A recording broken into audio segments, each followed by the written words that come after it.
Thank you very much. Thank you. And Andy, thanks for that generous introduction. And what a great honor to be with you, Phyllis.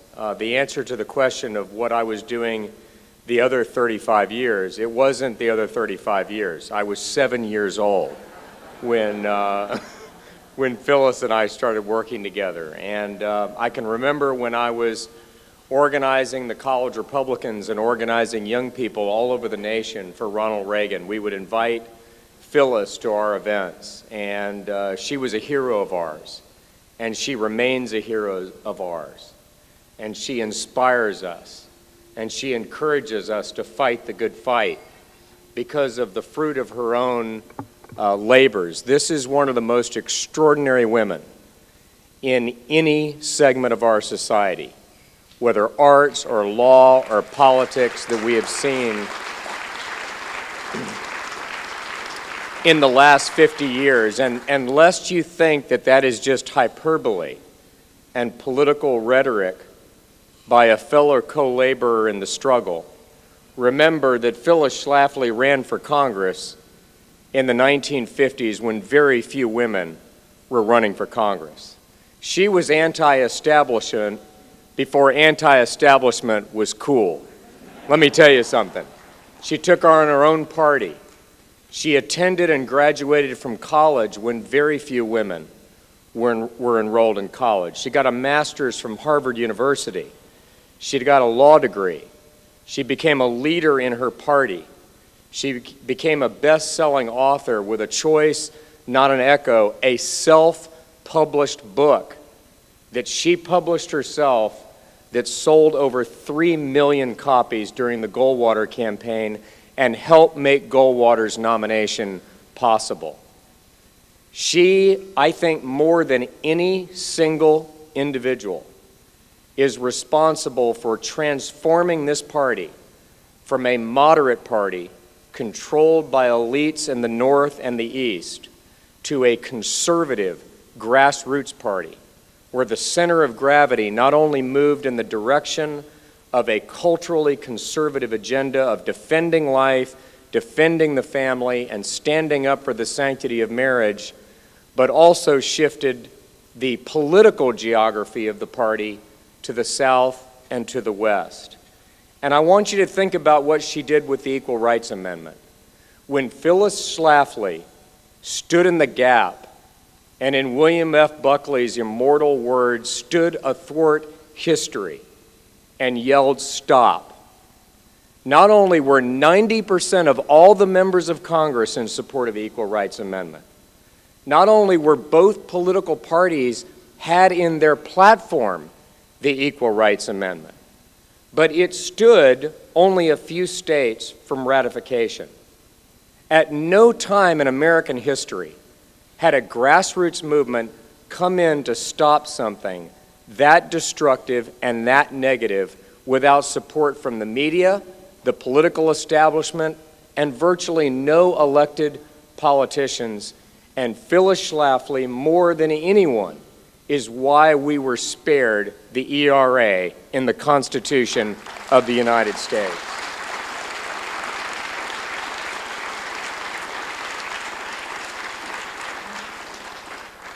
On August 19th, 1976, when Gerald Ford was nominated by this party and invited Ronald Reagan to come down from where he was seated to address the delegates, he said this.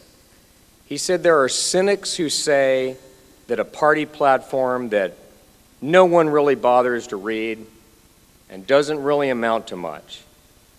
Whether it is different this time than it has ever been before, I believe the Republican Party has a platform of bold colors and not pale pastels to which the faithful can repair." That platform, the first time in the history of the modern Republican Party that this party took a position that we should defend the sanctity of innocent human life from conception to natural death, occurred because of the people that Phyllis helped to organize. And it was my great privilege and honor, beginning at the '92 convention when I was at the Christian Coalition, and thereafter, after Phyllis founded RNC for Life, to work with many of you in this room to defend and preserve that plank against a vicious and well-funded assault by those on the other side. And today, here in Cleveland, we can say, as a result of your efforts and the leadership of Phyllis, we have adopted in Cleveland this week the most unapologetically bold conservative platform in the history of this party.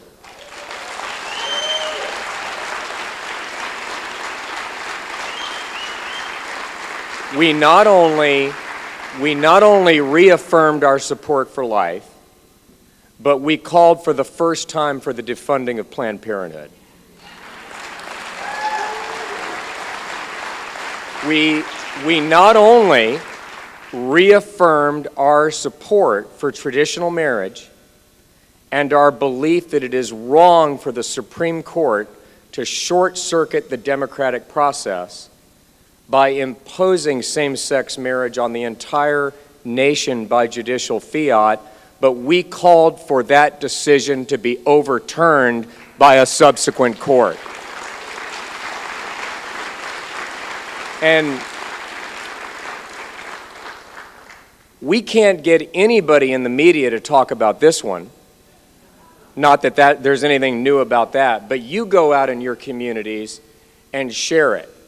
That this week, for the first time, at the insistence of the nominee, the insistence of Donald Trump, there was added for the first time ever to the Republican platform a call for the repeal of the Johnson Amendment to the Internal Revenue Code of 1954,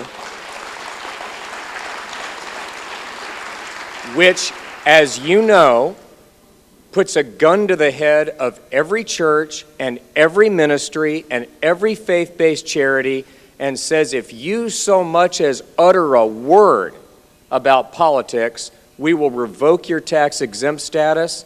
It has been used in a draconian way to bully and harass and persecute the conservative faith community in this country. And next year, after Donald Trump is president, fueled by this platform, we're going to repeal the Johnson Amendment and leave it on the dust heap of history where it belongs. Now, none of this just happens. It happens because many of you have sacrificed your time, treasure, and came here to this convention and multiple conventions to be delegates, to be alternates, to serve on these committees and fight for these principles. It happened because Phyllis Schlafly, who could have led a quiet life of dignity and calm without ever being subjected to the abuse that she's been subjected to, instead decided to attend or be a delegate or serve on the platform committee for every single convention since 1952. She's given her entire adult life to this struggle. And Phyllis, we honor you. We give you praise for what you have done with your life's work. And we say today, in echoing the words of the Apostle Paul, that you have fought the good fight, you have finished the course, you have kept the faith, and there is on that day laid up for you a crown of righteousness that will be presented to you by the righteous judge, and not only to you, but to all who have loved his appearing. We love you. God bless you. Thank you all very much.